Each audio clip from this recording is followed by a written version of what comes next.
नमस्कार, सत श्री अकाल, अस्सलाम वालेकुम। कैसे हैं जनाब? तो साहब, यूपी के मुख्यमंत्री योगी आदित्यनाथ जी को लाख लाख शुभकामनाएं, मुबारक हो, बधाइयाँ बधाइयाँ बधाइयाँ। किस लिए बधाइयाँ? जो वर्ल्ड इकोनॉमिक फोरम, ये जो एक प्लेटफॉर्म है डेवोस में, जहाँ पर ये डिसीजन मेकर्स एक साथ आते हैं और कोलैबोरेशंस और पार्टनरशिप की बात करते हैं, एक सामूहिक विकास के लिए या कोलैबोरेशन के लिए या किसी चीज़ के लिए भी, इन्वेस्टमेंट्स के लिए, म्यूचुअल इन्वेस्टमेंट्स के लिए, तो योगी जी को उसके लिए नहीं मुबारक दे रहा हूं। ना ना ना ना ना, योगी जी को किसी फॉरेन इन्वेस्टमेंट के लिए भी मुबारकबाद नहीं दे रहा हूं। ना ना ना ना ना, योगी जी को लाख लाख शुभकामनाएं, बधाई और मुबारक इसलिए कि 16 वॉच डॉग ग्रुप्स ने, वॉच डॉग नहीं रादर बार्किंग डॉग ग्रुप्स ने, जिसमें इंडो अमेरिकन मुस्लिम काउंसिल भी है, उसने ऑर्गेनाइजर्स को, वर्ल्ड इकोनॉमिक फोरम के ऑर्गेनाइजर्स को लिखा है that he is a militant Hindu monk, जो देश में प्रदेश में आतंक मचा रहा है मुसलमानों के खिलाफ, और उसका बहिष्कार होना चाहिए, और उत्तर प्रदेश में कोई भी इन्वेस्टमेंट बाहर की कंपनियों का नहीं आना चाहिए। तो योगी जी को इस बात के लिए मुबारकबाद कि सन 2003, 4, 5, 6, 7, 8 में जो इसी तरह के वॉच डॉग, मेरा मतलब है बार्किंग डॉग्स, मोदी जी के पीछे पड़ते थे, जिन्होंने पीछे से धक्का दे के मोदी को प्रधानमंत्री बना दिया, वही वॉच डॉग्स यानी बार्किंग डॉग्स यानी भौंकते कुत्ते अब योगी जी के पीछे पड़ गए हैं। और मुझे यकीन है वो धक्का दे के योगी जी को भी शायद प्रधानमंत्री बना देंगे।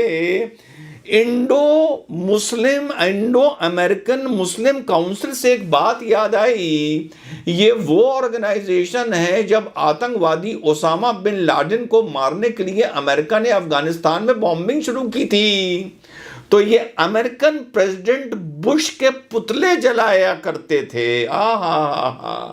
इन्हें ओसामा बिन लादेन का आतंक नजर नहीं आ रहा था जो इन्हीं के देश में हुआ था, लेकिन इन्हें हिंदू मॉन्क, मिलिटेंट मॉन्क योगी का आतंक नजर आ रहा है।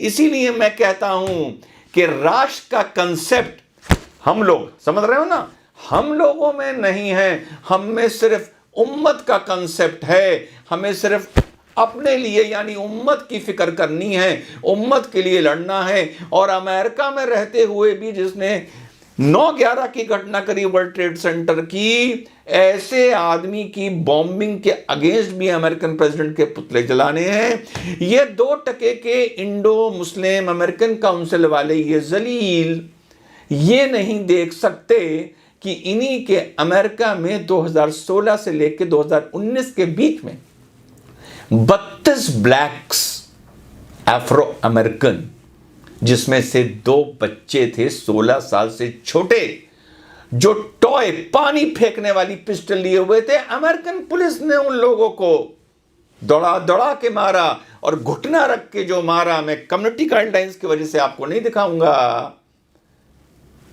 वो इन्हीं के अमेरिका में हो रहा था। और ये वही अमेरिका जहां पर आज भी टर्बन 6 को ये सोच के मारा जाता है कि ये अफगानी हैं और टेरर ग्रुप्स इसी तरीके से टर्बन्स पहनते हैं। तो इंडो अमेरिकन मुस्लिम काउंसिल, तुम अपने गिरेबान में झांको कि तुमने ओसामा के लिए अमेरिकन प्रेसिडेंट के पुतले जलाए थे, और तुम अपने गिरेबान में झांक कर अपने देश में ब्लैक्स के ऊपर जो व्हाइट्स का अत्याचार हो रहा है उसको ठीक करने की कोशिश करो। लेकिन फिर इस देश पर आता हूं कि मोदी और योगी उस मुकाम पर पहुंच गए हैं, अगर इस तरह के वॉच डॉग यानी बार्किंग डॉग्स, भौंकते कुत्ते टाइप के लोग उनकी शिकायत दुनिया के मीडिया के सामने करेंगे, तब भी मोदी योगी का फायदा होगा। और अगर ये वॉच डॉग्स, भौंकते कुत्ते डर के मारे चुप रहेंगे और टांगों के बीच में अपनी दुम कर लेंगे, तब भी मोदी योगी का ही फायदा होगा। दोनों सूरतों में उन्हीं का फायदा होगा। और उनको मिलिटेंट कहने वाले, तुम ये भी तो तय कर लो कि अगर उनको जो वोट दे दे के प्रधानमंत्री और मुख्यमंत्री मोदी और योगी को बनाए हुए हैं, इसका मतलब तुम्हारे हिसाब से अगर वो मिलिटेंट हिंदू मॉन्क है तो भाजपा को वोट देने वाला हर हिंदू भी मिलिटेंट हिंदू की मानसिकता रखता है। और अगर रखता है तो क्यों रखता है, ये अपने गिरेबान में झांक के देखो कि दुनिया को मिलिटेंसी और देश को मिलिटेंसी, कट्टरवाद सिखाया किसने। तो यही मैंने डिबेट में बोला, मैं इसकी किसी वजह से बाइश नहीं दिखा रहा हूं कि ये लोग इररेलेवेंट लोग हैं, ये भौंकते कुत्तों की कोई औकात नहीं है, कोई विसात नहीं है। ये भौंकें तब भी मोदी योगी का फायदा, ये ना भौंकें चुप रहें टांगों के बीच में दुम घुसेड़ लें तब भी उनका फायदा। एंकर बड़ी सफाई दे रहे थे कि हमने कम्युनिटी को ये दिया, मुस्लिम को ये दिया, ये दिया, ये दिया। अरे हमने कहा यार मोदी जी को कौन समझाए कि सबसे ज्यादा तो पसमंदा मुसलमान को दिया। तुम अशरफ से क्या शिकायत करते हो यार, सबसे ज्यादा सिलेंडर पसमंदा को दिया, सबसे ज्यादा राशन पसमंदा को दिया, सबसे ज्यादा घर पसमंदा को दिए, सबसे ज्यादा सब्सिडी पसमंदा को दी, सबसे ज्यादा स्कॉलरशिप पसमंदा को दी। जब यार तुम्हारा वो ही नहीं हुआ और तुम अगर उनको उनकी तरफ फूलों की माला डालने के लिए तुले बैठे हो मोदी जी, तो ये आपकी पॉलिटिकल सोच हो सकती है, मैं उसमें कोई कमेंट नहीं कर सकता। लेकिन ना ये आपके थे ना ये कभी आपके होंगे, क्योंकि योगी में तो इनको एक हिंदू मिलिटेंट मॉन्क दिखता है, इसलिए ये सीना पीटते हैं। मोदी जी आप में 2002 का कातिल दिखता है, इसलिए ये सीना पीटते हैं। भाई अटल बिहारी वाजपेयी में इनको क्या दिखता था, उसकी तो आज बड़ी तारीफ करते हैं। वो तो बड़ा कवि, बहुत ही शांत स्वभाव के, हल्की फुल्की हंसी मजाक करने वाले, सबको साथ लेके चलने वाले, कोलिजन गवर्नमेंट का तरीका इस देश को अटल बिहारी वाजपेयी ने सिखाया। तो भाई मुसलमानों ने उनको कितना वोट दे दिया जो मोदी जी आपको देंगे या योगी जी आपको देंगे। क्यों वक्त ज़ाया करते हो, क्यों एक्सप्लेन करते हो मैंने तुम्हें ये दिया, मैंने तुम्हें वो दिया। पूरे देश को एक साथ लेके चलो। जब पूरे देश को एक साथ लेके चलोगे तो उसमें हिंदू मुस्लिम सिख ईसाई दलित ये वो जैन सबका मुनाफा होगा, सबको लाभ होगा। अलग से किसी को खींचने की कोशिश ना करो, क्योंकि वो तुम उसके साथ कुछ भी कर लो वो तुम्हारा ना कभी था ना कभी तुम्हारा होगा।